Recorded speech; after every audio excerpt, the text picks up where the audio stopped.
Hare Krishna. Reading from Bhagavad Gita as it is. Bhagavad Gita ki Jai, Srila Prabhupada ki Jai, Om Namo Bhagavate Vasudevaya. Reading from verse number 59. Vishaya vinivartante niraharasya dehinaha rasavarjam rasopyasya param drishtva nivartate. Though the embodied soul may be restricted from sense enjoyment, the taste for sense object remains. But ceasing such engagements by experiencing a higher taste, he is fixed in consciousness. Purport by His Divine Grace A.C. Bhaktivedanta Swami Srila Prabhupada ki Jai. Unless one is transcendently situated, it is not possible to cease from sense enjoyment.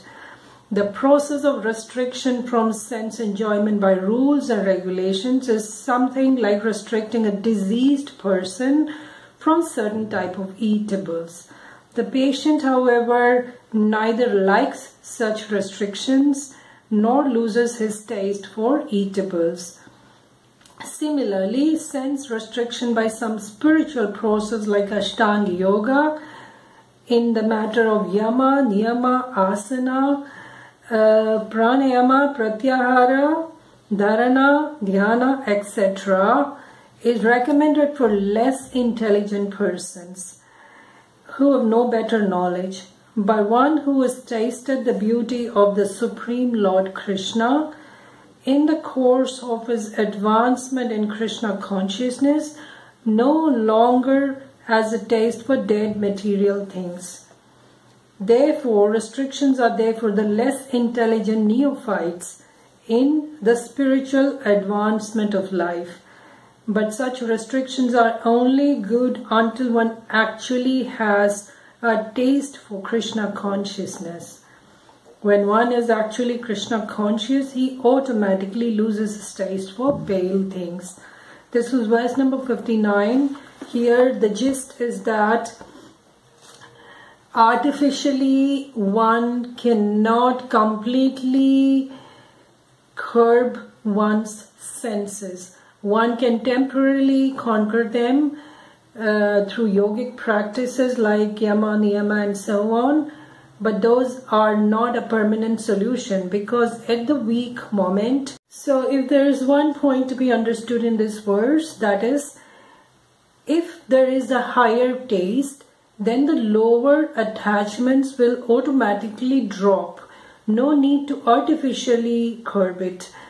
An example can be given of, when we were children, we used to play with toys. Do we still play with our toys, the little motor cars and the rocking horse and all that? I used to play with dolls, doll houses, but I no longer play with them. Why? Because those things no longer interest me now. Similarly, once the higher taste is evoked, once our mind and heart becomes attached to Lord Krishna, his beautiful pastimes, then the lower taste will no longer attract us. So we don't have to artificially, forcefully control our senses. We just have to experience a higher taste. Moving on to verse number 60. Yatato hyapi kaunteya purushasya vipaschitaha indriyani pramadhini haranti prasavam manaha. The senses are so strong and impetuous, O Arjuna, that they forcefully carry away the mind even of a man of discrimination who is endeavoring to control them. Purport. There are many learned sages and philosophers and transcendentalists who try to conquer the senses. But in spite of their endeavors, even the greatest of them fail. Sometimes they fall victim to material sense enjoyment due to the agitated mind. Even Vishwamitra, a great sage and perfect yogi, was misled by Menaka into sex enjoyment. Although the yogi was endeavoring for sense control with severe type of penances. and yoga practice. And of course, there are many similar instances in the history of the world. Therefore, it's very difficult to control the mind and senses without being fully Krishna conscious. Without engaging the mind in Krishna, one cannot cease such material engagements. A practical example is given by Sri Yamunacharya, a great saint and a devotee, who says, Yad avadhi mama cheta Krishna padara vinde Navanavaras dhamni udyatam rantumasit tadavadibata nari sangami smaryamani bhavati mukta vikraha sushtu nistimanam cha. Quote, since my mind has been engaged in the service of the lotus feet of Krishna and I have been enjoying an ever new transcendental humor, whenever I think of sex life with women, my face at once turns away from it and I spit at the thought. Unquote. Krishna consciousness is such a transcendently nice thing that automatically material enjoyment becomes distasteful. It is as if a hungry man is satisfied his hunger by sufficient quantity of nutritious eatables. Maharaj Ambarish also conquered a great yogi, Durvasa Muni, simply because his mind was engaged in Krishna consciousness. Save mana Krishna padara vindyor vachamsi vaikunta gunanu varnane. So here the gist of verse number 60 is that even a very great yogi can be distracted by the senses, and how rare a sthita pragya is, a person who is completely in control of his senses, who is dwelling in his spirit soul. Such a person is very rare. Even the so-called greatest of the yogis have fallen down from their high pedestal because of a weak moment when they could not control their senses. An example is given of the great sage Vishwamitra. Vishwamitra was a great Rajarishi who undertook severe penances, severe austerities. We are nowhere near him. We are way down there. Vishwamitra was practicing austerity. However, when Indra sent the Apsara Menaka to distract him, to seduce him, Vishwamitra fell down from his yogic practices and they both indulged and a child was born, and that's a different story. However, the point is that sense control is very difficult. Anybody who thinks it's not is in for a surprise, because senses are very impetuous. Arjuna was a great yogi himself. He was a great archer. He was the greatest archer. In order to become a greatest archer, one has to have extreme sense control. And Arjuna could do that. Even Arjuna was saying to Krishna, Govind, it is easy to control the wind, but it's difficult to control the senses and the mind. So you can imagine how difficult it is. Moving on to text 61, verse 61. Tani sarvani samyamya yukta sita matpara vashehi yasyendriyani tasya prajna pratishtita. One who restrains his senses, keeping them under full control, and fixes his consciousness upon me, is known as a man of steady intelligence. Here, first time Krishna mentions that he is the object of devotion. In the first chapter, it was observing the armies. In the second chapter, which is this chapter, the first 10 verses was Arjuna's confusion. And then from verse 10 to around verse 30 was Krishna speaking about Sankhya Yoga, and from verse number 30 to another 10-15 verses were about Sakam Karma and then Nishkam Karma, and now we are into the qualities of Astita Pragya. Verse number 61, Krishna for the first time in Bhagavad Gita speaks that he is the object of devotion. You put your mind on me, then you are good. Otherwise, whatever you do, your senses will overpower you. Purport: that the highest conception of yoga perfection is Krishna consciousness, clearly explained in this verse.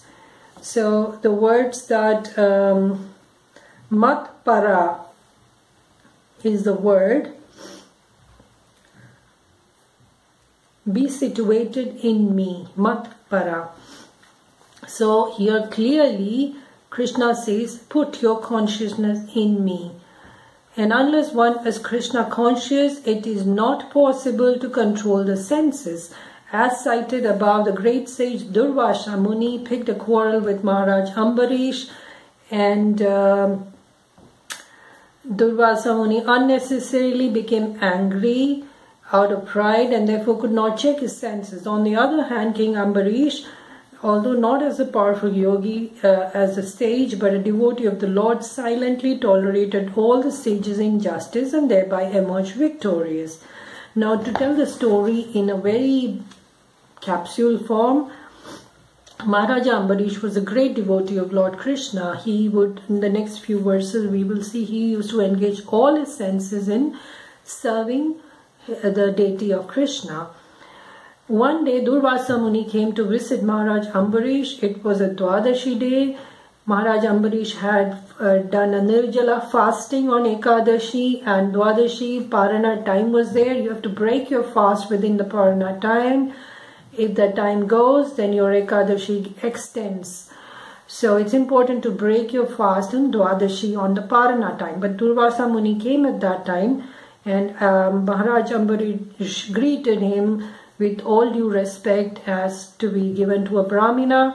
Durvasa Muni went with his big team of disciples to the river to take bath and come and have prasadam. But because the Parana time was running out, after consulting with the Brahmins of the court, Maharaj Ambarish was advised to drink water and break the Ekadashi Nirjala fast, which Maharaj Ambarish did. However, when Durvasa Muni came to know about it, he was very furious, and in his fury he formed a big demon out of his fury to kill Maharaj Ambarish. However, Maharaj Ambarish did not react. He was very peaceful and calm, and he just thought of Lord Krishna, being a great devotee. What happened after that? Krishna sends his Sudarshan Chakra to kill Durvasa Muni, and Durvasa Muni had to run here and there to save his life. Finally, he falls at the Maharaj Ambarish's feet and begs for forgiveness. So the moral of the story is that, however, Durvasa Muni was a great yogi. However, he became angry. Therefore, he did not have control over his senses. Whereas Maharaj Ambarish was not a yogi, he was a householder, he was a grihastha, but because he was Krishna conscious, all his senses were completely surrendered to Krishna. Maharaj Ambarish did not become angry, he was composed, and therefore he became victorious. So here the king was able to control his senses because of the following qualifications as mentioned in Srimad Bhagavatam 9.4.18 to 20. There's verses given from Srimad Bhagavatam. I will try and read them. Save mana Krishna padara vindayor vacham sivai kunta gunanu vartane karo harir mandiramarjanyadishu shrutim Chakarachyutasat kathaudai mukunda lingalaya darshani drishau tad bhritya gatra sparshinga sangamam grahanam cha tatpada saroja saurabhe srimat tulasya rasanam tadarpite Pado Hari Kshetra Padanu Sarpane. शिरो ऋषिकेश पदाभिवन्दने कामं च दास्येन तु कामकाम्यया यथोत्तमा श्लोक ज्ञानाश्रयरति. Quote: King Ambarisha fixed his mind on the lotus feet of Lord Krishna, engaged his words in describing the abode of the Lord, his hands in cleaning the temple of the Lord, his ears in hearing the pastimes of the Lord, his eyes in seeing the form of the Lord, his body in touching the body of the devotee, his nostrils in smelling the flavor of the flowers offered to the lotus feet of the Lord, his tongue in tasting the tulasi leaves offered to him, his legs in traveling to the holy place where his temple is situated, his head in offering obeisance unto the Lord, and his desires in fulfilling the desires of the Lord. And all these qualifications made him fit to be a Matpara devotee of the Lord. Unquote. The word Matpara is most significant in this connection. How one can become Matpara is described in the life of Maharaj Ambarish. Sri Baldev Vidyabhushan, a great scholar and Acharya, in the line of Matpara remarks, Mad Bhakti Prabhavena Sarvendriya Vijaya Purvika Svatma Drishti Sulabheti Bhava. The senses can be completely controlled only by the strength of devotional service to Krishna. Also, the example of fire is sometimes given. As a blazing fire burns everything within a room, Lord Vishnu, situated in the heart of the yogi, burns up all kinds of impurities. Unquote. The Yoga Sutra also prescribes meditation on Vishnu and not meditation on the void. The so-called yogis who meditate on something other than Vishnu simply waste their time in vain search after some phantasmagoria. We have to be Krishna conscious, devoted to the personality of Godhead. This is the aim of the real yoga. So, the gist of this verse number 61 is that sense control is only possible by devotion to Lord Krishna. Any other impractical, forcible methods will not yield success in the long run. So following the example of Maharaj Ambarish, one can be a great devotee and then senses are automatically controlled. Hope you understood something. Thank you for watching. Bhagavad Gita ki Jai, Srila Prabhupada ki Jai. See you next time. Till then, Hare Krishna.